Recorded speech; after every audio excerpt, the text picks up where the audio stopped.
yang mungkin masih ready? Oke, siap. Kita coba belajar lagi hari ini ya. Oke, untuk materi hari ini, kalian pernah nggak sih melihat? Kalian pernah sih melihat ada buah?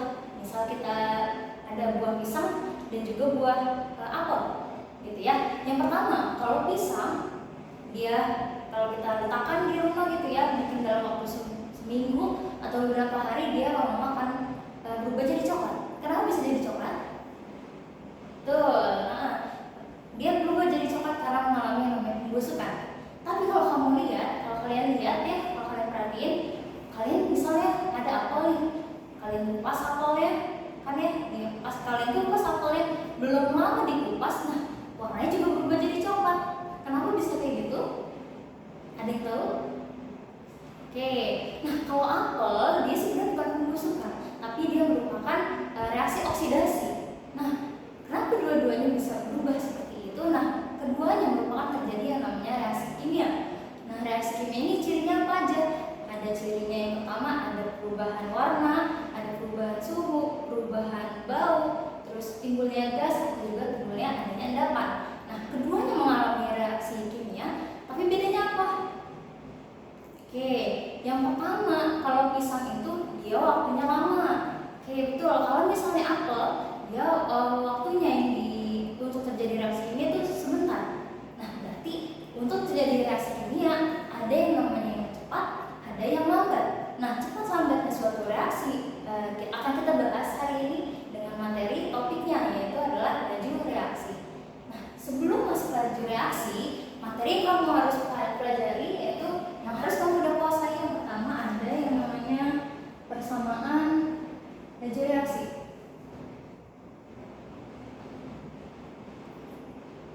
Yang harus dikuasai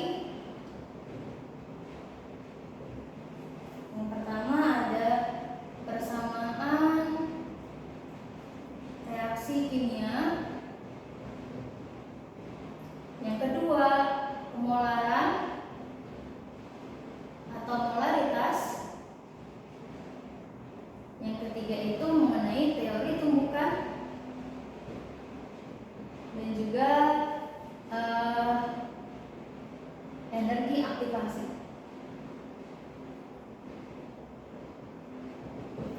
Nah, sebelum kita masuk materi utamanya, yang pertama kita bahas sedikit mengenai persamaan reaksi kimia. Persamaan reaksi kimia itu apa sih yang kalian ingat? Kalau nggak salah kalian harusnya udah pernah belajar di kelas 10 kan ya. Nah, persamaan reaksi kimia itu dulu apa? Ada yang tahu? Oke, misal saya kasih contoh. Kalian tahu ada misalnya ada kertas nih, ada kertas. Kalau kamu bakar kertasnya, makanya nanti berubah jadi apa? Oke, betul. Nah, nanti kertasnya ini awalnya putih, lama-lama berubah jadi abu. Nah, awalnya dari kertas putih, pas dibakar berubah jadi abu. Apakah abunya bisa balik kembali menjadi kertas? Enggak dong, kan ya? Nah, berarti dari awal si kertas ini nih merupakan reaktan. Nah, ketika berubah jadi abu, abunya merupakan produk, kan ya? Oke, berarti ada yang namanya reaktan menjadi produk. Nah, setelah ini kita tahu namanya reaktan dan produk. Ini untuk persamaan lajunya, persamaan reaksi kimianya. Nah, untuk topiknya, topik yang dipelajari untuk hari ini sebenarnya untuk topik laju reaksi ada 3 utamanya. Yang pertama yaitu adalah konsep laju reaksi. Yang kedua, faktor yang mempengaruhi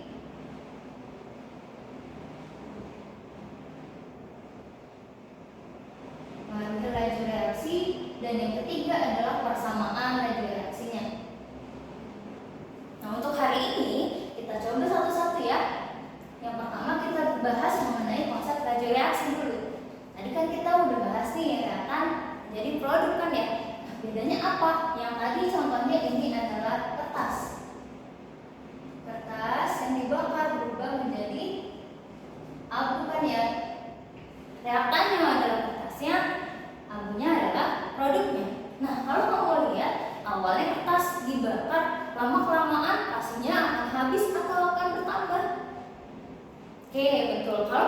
dibakar, lama-lama dia akan habis oleh api itu. Berubahnya apa? Berubah jadi abu. Abu awalnya ada nggak?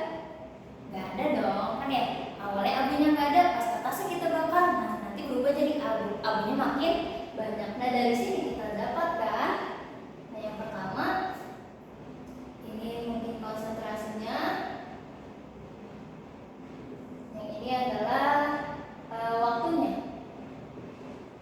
Jadi semakin banyak dia dalam satuan waktu, reaktannya lama-lama akan berkurang.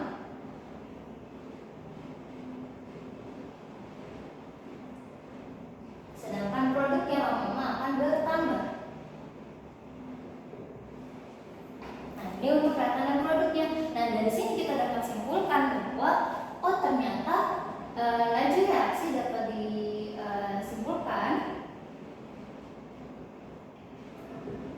disimpulkan bahwa laju berkurangnya, ini kan tadi reaktannya lama-lama habis kan ya, berarti berkurang. Laju berkurangnya, siapa yang berkurang? Berkurang adalah konsentrasi reaktan. Sedangkan laju untuk produknya, laju bertambahnya konsentrasi produk per satuan waktu.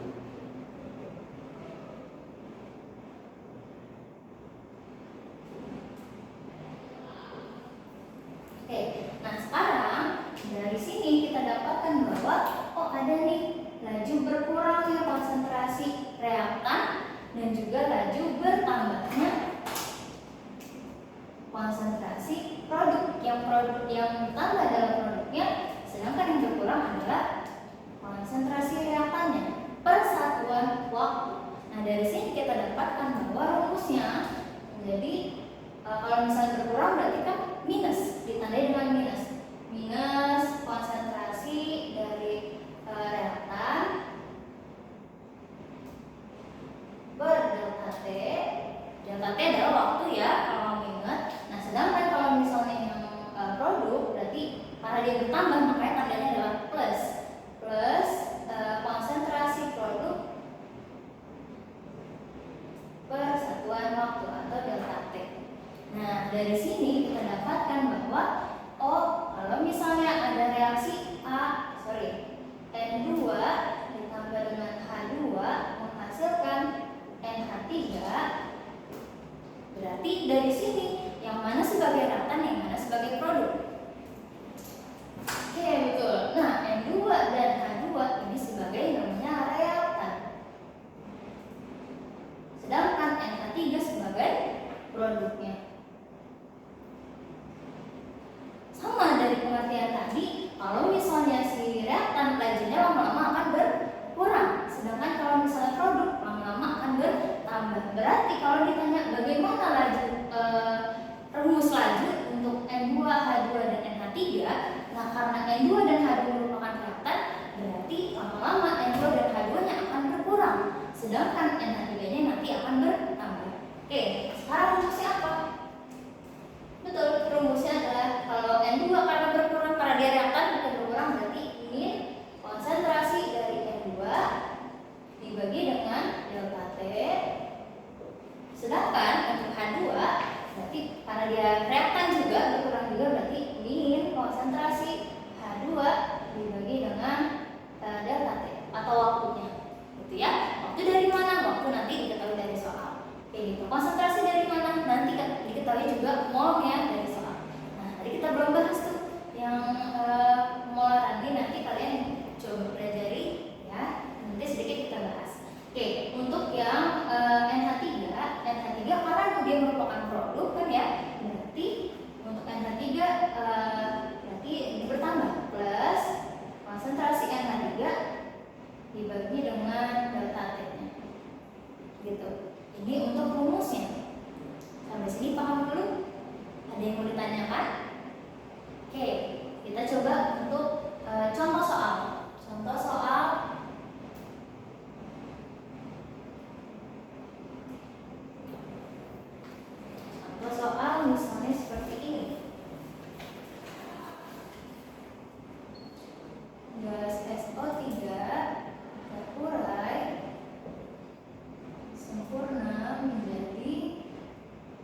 SO2 dan O2 di dalam suatu bejana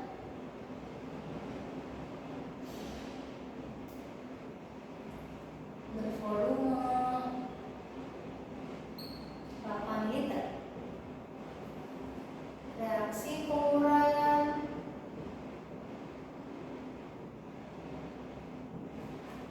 berlangsung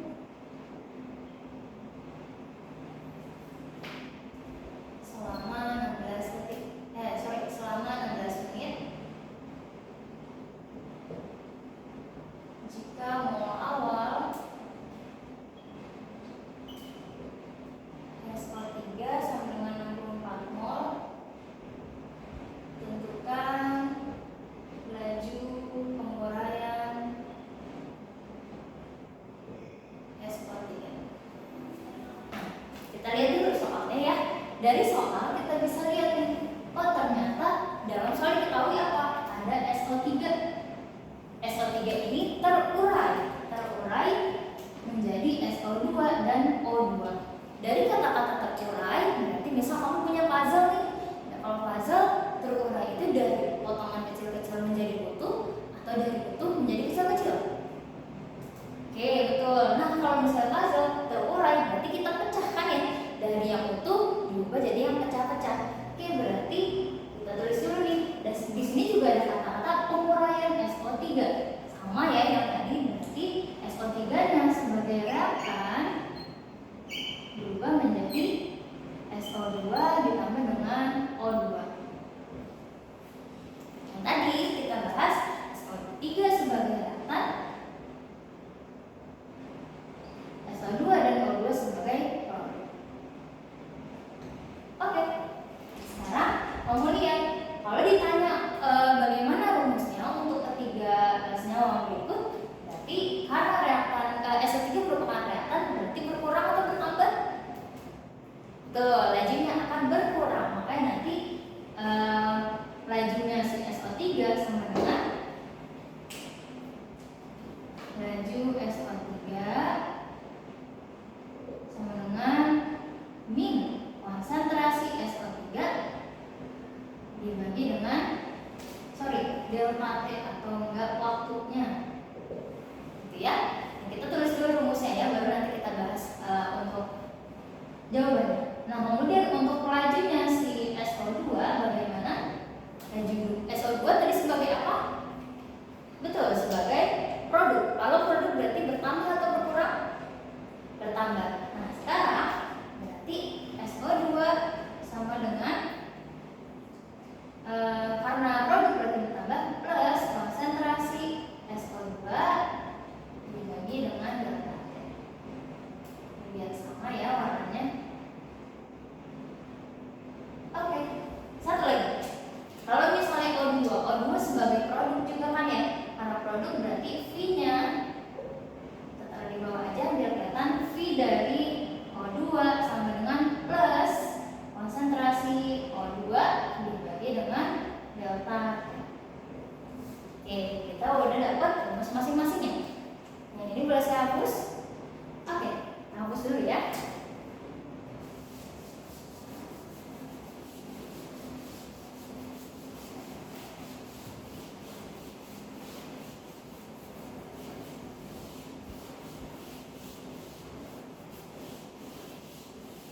Nah, dari sini kita harus paham nih materi tentang molaritas. Molaritas itu ada yang ingat?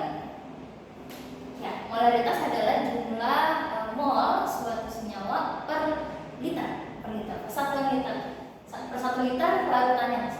Nah, berarti untuk rumusnya adalah, kalau kamu ingat, berarti molaritas dilambangkan dengan M besar atau buka kurung sih. Ini adalah rumus polaritas. Rumusnya apa? Kalau misalnya diketahuinya adalah molnya, berarti ya udah mol dibagi dengan volume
waktu, betul. Nah, berarti waktu itu lambangnya sama aja dengan T kecil ya. Berarti T atau waktunya sama dengan 16 menit. Ada lagi? Oke, di sini diketahui ada mol awal SO3 64 mol. Berarti kita anggap N-nya SO3 sama dengan 64 mol. Yang ditanya apa? Yang ditanya adalah laju penguraian si SO3. Laju penguraiannya berarti V-nya si SO3. Bisa? Oke, kan tadi kita udah dapat nih. Di sini ada rumusnya. Rumus SO3 yang ini ya. Berarti lajunya dijawab, lajunya si SO3 sama dengan, karena dia penguraian atau reakan, berarti SO3 sebagai reakan berarti dia akan berkurang. Min di sini hanya sebagai tanda kalau dia berkurang atau bertambah. Oke, berarti min konsentrasi SO3 dibagi dengan delta T atau waktunya. SO3 konsentrasi rumusnya adalah diketahuinya adalah molnya. Berarti kita bisa pakai rumus yang N per V, mol per volumenya. Kita masukin rumusnya langsung bisa. Oke, berarti min mol dibagi volume dalam keadaan liter dibagi dengan T. Biar cepat kita langsung masukin aja ya. Oke, berarti min N-nya tadi atau molnya sama dengan 64 dibagi dengan volumenya itu adalah 8 liter. Berarti 8 dibagi dengan T-nya atau waktunya berapa tadi? Betul, 16 menit. 16 menit. Berarti min 8 dibagi 16 sama dengan min 0,5. Sini ya. Sama dengan min 0,5 molar per menit. Biasanya untuk satuan laju reaksi dia adalah molaritas karena molar per second. Tapi karena di dalam soal diketahuinya dalam keadaan menit, berarti kita masukkan adalah molaritas per menit. Seperti itu. Ini untuk soal pertama. Ini mengenai konsep mol. Nah, kita lanjut. Selanjutnya mengenai faktor yang mempengaruhi laju. Boleh? Oke. Yang kedua faktor yang mempengaruhi laju. Saya hapus dulu ya.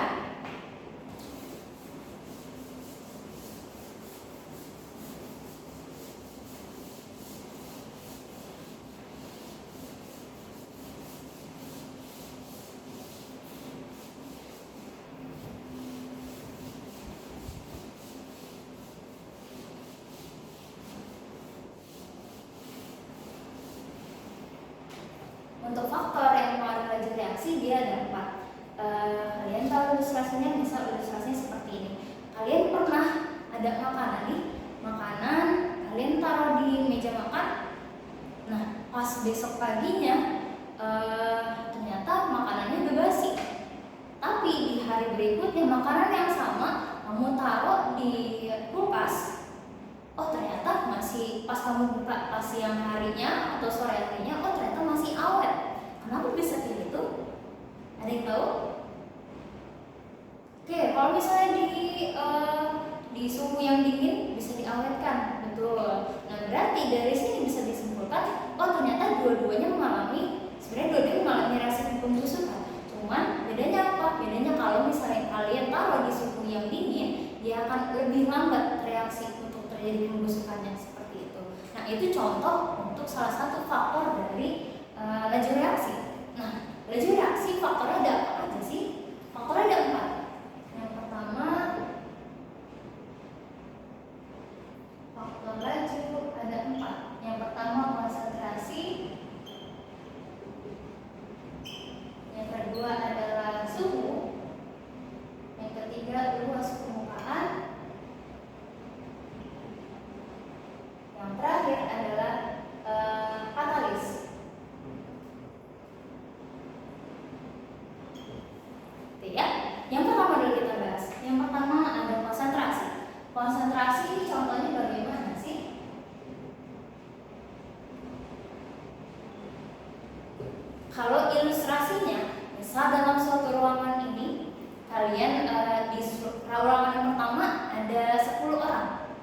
sedangkan di ruangan satunya ukurannya sama tapi jumlahnya adalah 20 orang. Nah, dalam dua ruangan ini semua orang kita tutup matanya. Nah, kemudian semua orang ini tadi yang kelas A dia ada 10 orang, yang kelas B ada 20 orang. Masing-masing di dua kelas ini kita suruh jalan dengan mata tertutup. Nah, dengan begitu, nanti gimana jadinya? Oke, mereka akan bertabrakan. Cuman untuk kemungkinan bagaimana? Betul. Untuk yang 20 orang akan lebih banyak tabrakannya, kan ya? Makanya syarat untuk terjadinya reaksi itu terjadi tumpukan efektif. Makin banyak dia tumpukan efektifnya, makanya dia akan terjadi lajunya makin cepat. Nah, dapat disimpulkan bahwa jumlah partikel banyak, maka tumpukan efektifnya juga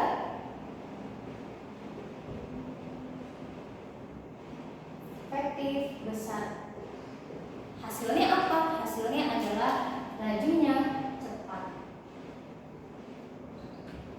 Ini untuk kesimpulan dari konsentrasi. Yang kedua itu misal ada suhu. Suhu ini berkaitan dengan energi kinetik. Kenapa partikel punya energi kinetik? Karena partikel itu dia selalu bergerak, punya energi kinetik. Contohnya adalah misal dalam suatu ruangan jumlahnya sama-sama 10 ruangan. Ruangan A 10 orang, ruangan B juga 10 orang. Dua ruangan ini semuanya ditutup matanya. Bedanya apa? Kalau misalnya yang 10 ruangan, yang ruangan A dia disuruh berjalan, ruangan B dia disuruh lari. Kira-kira kemungkinan untuk bertabrakannya lebih besar yang mana? Betul, untuk yang ruangan B dia akan lebih besar tabrakannya, kan ya? Dari sini kita simpulkan bahwa ternyata kalau suhu dinaikkan itu ibaratnya seperti kita suruh lari tadi. Suhu naik berarti energi kinetiknya juga naik atau besar. Energi kinetik besar atau dia jadi lari, partikelnya lari, anggaplah gitu. Nah, karena partikelnya banyak, makanya tumpukan efektif juga besar. Hasilnya apa? Hasilnya adalah lajunya jadi cepat. Gitu ya. Ini untuk yang kedua, faktor suhu. Yang ketiga, luas permukaan.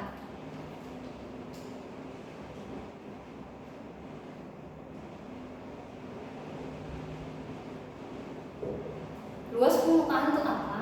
Luas permukaan misal kalau kamu pernah memanggang di misal acara barbecue gitu ya, si A dia masak daging steak, si B dia masak daging sekorok atau yang dipotong-potong kecil. Nah, kalau kamu coba perhatikan dimasak bareng-bareng nih, ternyata lebih cepat mana yang akan matang duluan? Betul. Nah, yang lebih cepat matang adalah yang dagingnya dipotong atau yang dipotong kecil-kecil. Kenapa kayak gitu?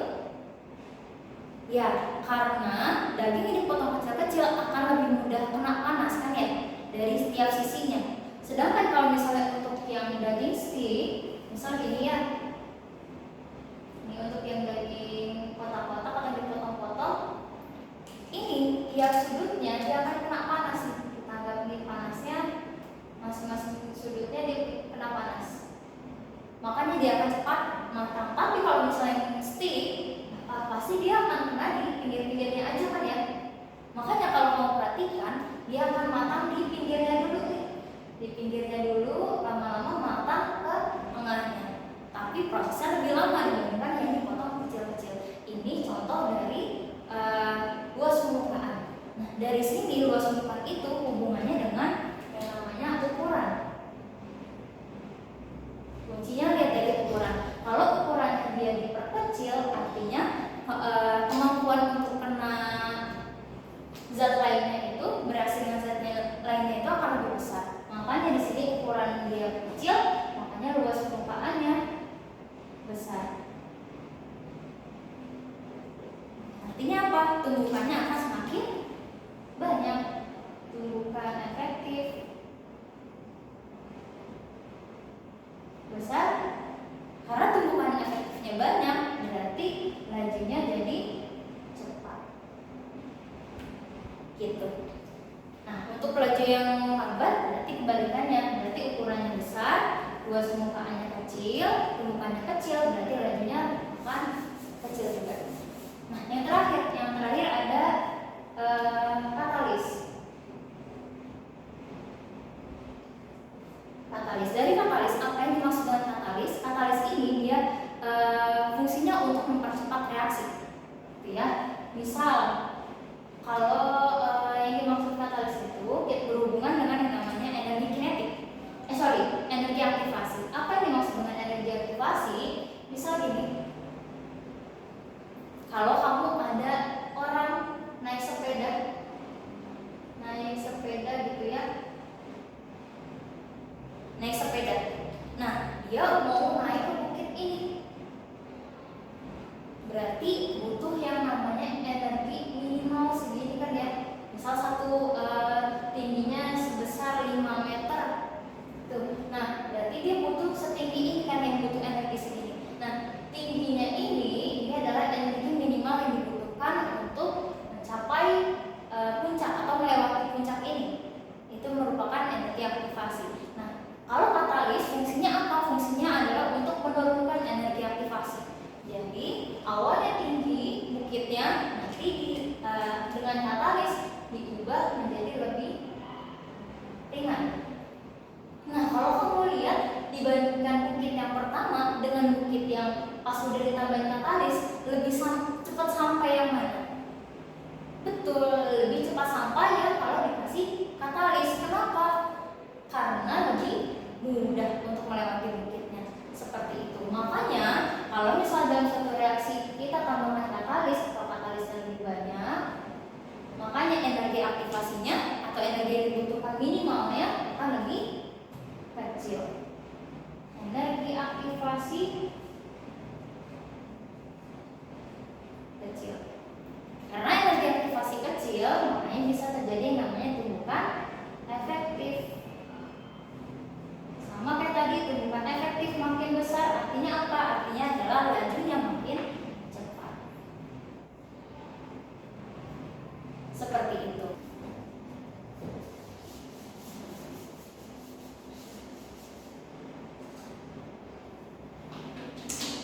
Oke, tadi kita udah bahas mengenai konsentrasi, suhu, luas permukaan sampai katalis. Kita coba contoh soalnya ya.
Oke, di sini ada contoh soal. Yang pertama diketahui ada tabel suatu percobaan laju reaksi menggunakan kita reaksikan kepadatan CaCO3 direaksikan dengan HCl, larutan HCl menghasilkan larutan CaCl2, air dan juga gas CO2. Nah, di sini Kalau kamu lihat ada dua tabel, yaitu ada CO3, ada kasar, serbuk kasar, dan sedangkan ada HCl. HCl diketahui 0,01 molar dan seterusnya. Dari sini kita bisa analisis kalau misalnya di sini ada bentuk kasar, serbuk kasar, berarti hubungannya dengan apa? Hubungannya dengan ukuran. Ukuran dari tadi yang mana? Ukuran adalah si luas permukaan. Berarti yang pertama ini merupakan faktor luas permukaan. Nah, sedangkan yang kedua, kalau kamu lihat ada HCl yang diketahui adalah 0,01 molar. Molaritas adalah konsentrasi. Berarti ini adalah konsentrasi. Oh, ternyata dalam percobaan ini atau enggak dalam soal ini yang diketahui atau yang dipengaruhi adalah faktor luas permukaan dan juga konsentrasi. Nah, kalau misalnya ditanya percobaan, oh ternyata dalam reaksi ini yang akan dihasilkan ada yang namanya gas CO2. Gas CO2 ini nanti dipakai dengan balon sehingga hasil reaksinya berupa balonnya akan mengembang seperti itu. Nah, dari percobaan yang ini yang menghasilkan balon mengembang paling cepat dan besar yang mana? Berarti kita cari yang faktor lajunya yang mempengaruhi lajunya yang cepat seperti itu. Laju yang cepat yang mana? Karena dua faktor, ada luas permukaan dan konsentrasi. Berarti luas permukaan kalau dia cepat berarti apa? Dan ini tadi lajunya cepat karena apa? Karena ukurannya yang kecil. Kita cari ukuran yang kecil. Ukuran yang kecil, berarti luas permukaannya akan besar, makanya lajunya akan cepat. Makin cepat lajunya bereaksi, berarti balonnya akan semakin besar. Seperti itu. Nah, sedangkan untuk faktor konsentrasi kita cari yang mana? Lajunya biar jadi cepat, berarti konsentrasinya harus besar. Konsentrasi besar artinya jumlah partikelnya juga besar, banyak ya, jumlah partikelnya banyak, maka tumbukan efektif juga banyak. Makin banyak tumbukan efektif, makanya lajunya akan cepat. Seperti itu. Nah, dalam soal ini apa yang kita cari? Yang kita cari adalah ukurannya yang kecil dan juga konsentrasinya yang besar. Yang mana dalam percobaan 1, 2, 3, 4, 5? Yang banyak berarti yang 4. Ukurannya kecil, konsentrasinya besar. Nah, dari sini kita dapatkan berarti yang percobaan akan seperti itu. Mungkin untuk hari ini kita baru mempelajari konsep laju reaksi, faktor dan faktor yang mempengaruhi laju reaksi. Untuk next pertemuan kita bahas lagi mengenai persamaan laju reaksi. Untuk hari ini kira-kira ada yang bisa menyimpulkan apa aja yang bisa kita pelajari? Oke, dari konsep laju reaksi. Konsep laju reaksi apa tadi? Ada reaktan, ada produk. Reaktannya lama-lama berkurang, produknya lama-lama bertambah.